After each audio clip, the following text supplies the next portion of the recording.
Leonel Brizola assumiu o governo do estado do Rio de Janeiro pela primeira vez em 1983. Brizola, àquelas alturas, já acumulava décadas de uma combativa trajetória política. A batalha que ele assumiu no governo do Rio não foi de maneira alguma a maior da história dele, mas certamente foi a que teve o desfecho mais épico.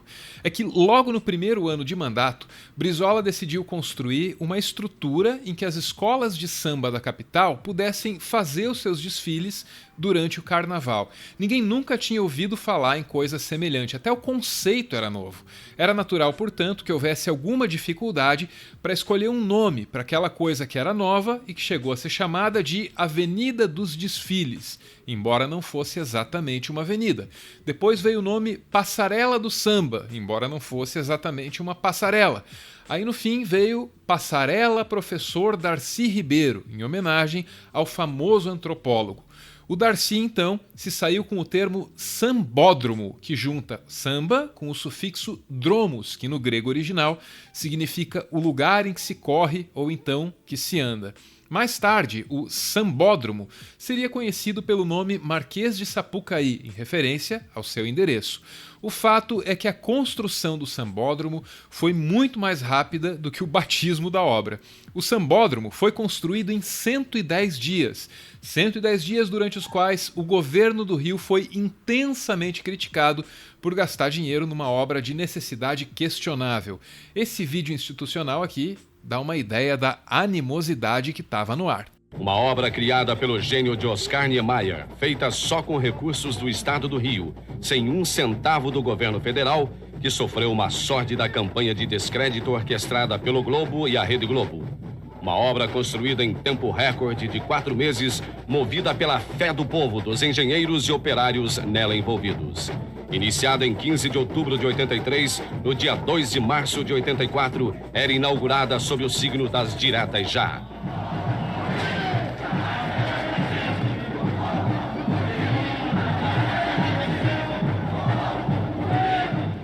Com Darcy, Brizola movimentou essa cidade.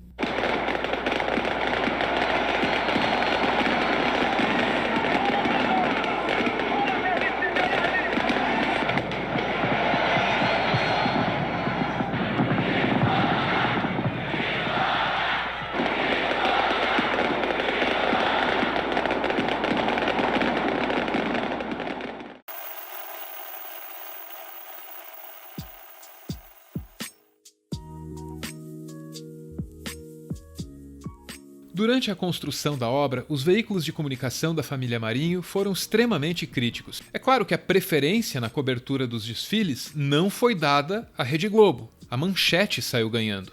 A história dos desfiles de escola de samba do Rio de Janeiro pode ser analisada em 2 aspectos, antes e depois da passarela do samba. A Rede Manchete foi ousada, aceitou o compromisso de transmitir o primeiro desfile no concreto da Sapucaí. Mais do que um compromisso, um desafio. E fomos lá. Isso foi em 1984. O Carnaval de 1984 foi o primeiro em que os desfiles aconteceram no sambódromo. Pouco depois disso, em março, chegou a hora do governo do estado repassar o sambódromo para a Prefeitura do Rio de Janeiro. Nessa ocasião, o jornal O Globo manteve a postura crítica. Divulgou reclamações sobre a qualidade do som e continuou questionando os cruzeiros gastos na obra. É claro que, na medida em que o tempo foi passando, a Globo foi aprendendo a gostar do sambódromo, transformando a cobertura dos desfiles num negócio milionário.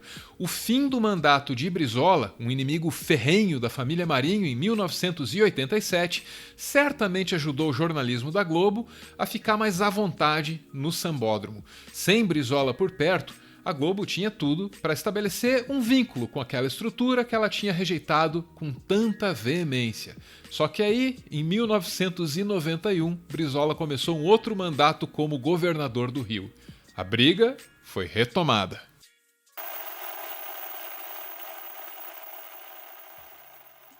Essa é a capa do jornal O Globo, do dia 7 de fevereiro de 1992. Aqui ganha destaque a figura de Brizola com um nariz de palhaço representando a Globo. Existe aqui uma manchete dizendo que a cidade do Rio repudia a ameaça de tirar da Globo a cobertura do carnaval, e também existe um editorial chamado Pra Entender a Fúria de Brizola. Antes, porém, é necessário entender a fúria da Globo com essa capa aqui.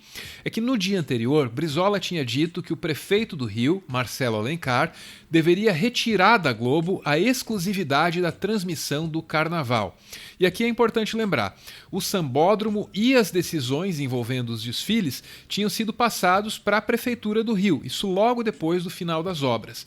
Brizola sustentava que logo a Globo, que tinha sabotado as obras do sambódromo, agora se beneficiava dele mais do que todo mundo. Ele considerava isso injusto. Foi para rebater essa declaração do Brizola que a Globo soltou o famoso editorial, pesadíssimo. O parágrafo mais malvado deve ser esse aqui, em que Brizola é considerado senil. Aqui a gente lê. Esse é o lado político da questão. A tais motivos se junta outro de natureza fisiológica. O declínio da saúde mental pode acontecer a qualquer momento da vida e as suas causas, em geral, são ainda hoje muito mal conhecidas da medicina. Quando esse mal afeta um governante, a situação se torna particularmente delicada. Uma versão desse texto que eu acabei de ler para você se fez presente no Jornal Nacional, sem que Brizola ganhasse espaço para se defender. Além de chamar Brizola de senil, a Globo acusava o governador de ser contra a liberdade de imprensa. Brizola, que não costumava ganhar espaço nos noticiários da Globo, foi se defender na manchete e tentou explicar que uma coisa é liberdade editorial e outra é ter o monopólio na cobertura de um espetáculo milionário. E isto nada tem a ver com liberdade de imprensa, porque, na verdade, se trata a transmissão do Carnaval de um negócio. A Globo pode ir lá, ninguém lhe pode impedir de transmitir o Carnaval nos seus 3 minutos da sua reportagem, como qualquer outra emissora. Mas nós nos referimos à concessão, esta exclusividade para explorar o mercado, economicamente o Carnaval. É a isto a que me referi. Não tem nenhuma razão os que pretendem explorar a minha iniciativa dizendo que estou eu atentando contra a liberdade de imprensa. Além de se explicar na emissora de audiência menor, Brizola foi à justiça para pedir um direito de resposta na Globo. A essas alturas da vida, esse era um hábito que ele tinha. Ele quase sempre pedia direito de resposta. Só que ele sempre perdia. Sempre ou quase sempre.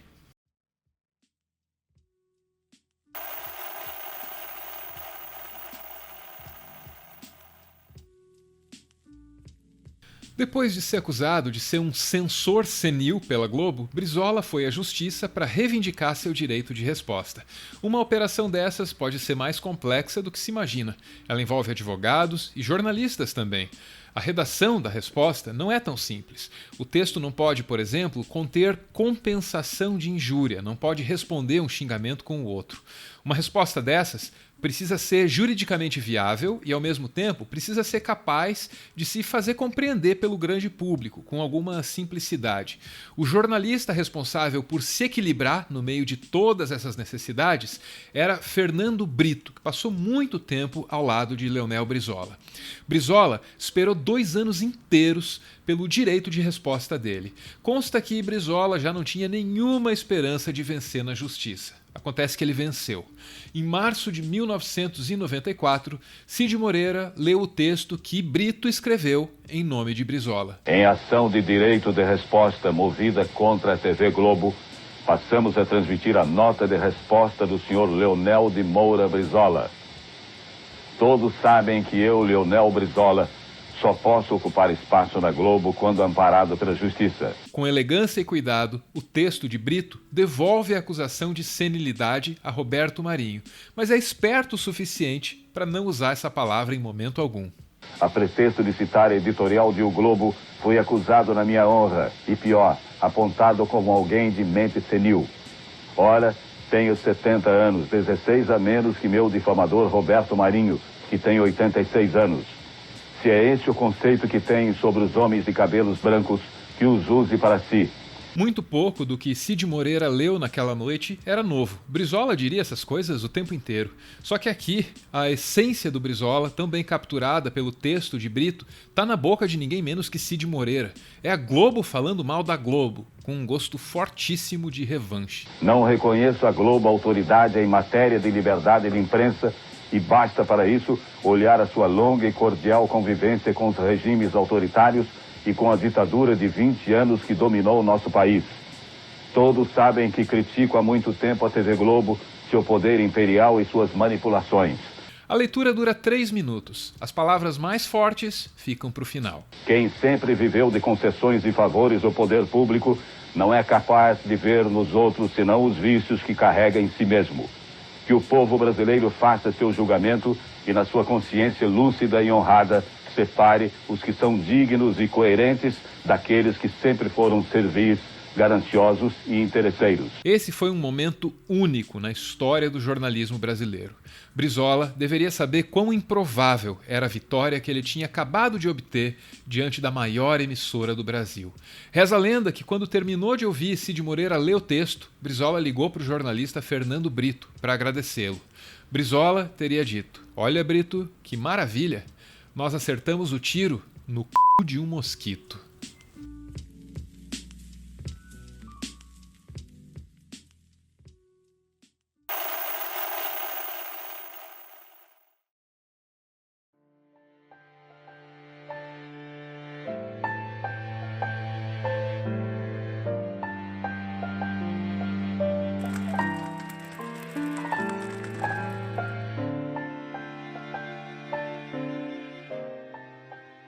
Muito obrigado por ver esse vídeo até o final. O Meteoro é mantido graças a uma campanha de financiamento coletivo. Quem participa aparece aqui no finalzinho para receber o nosso agradecimento. Hoje a gente vê aí a Bruna, acompanhada do Bruno e da Silvia, o namorado e a irmã que, segundo ela, são as pessoas mais importantes da vida dela.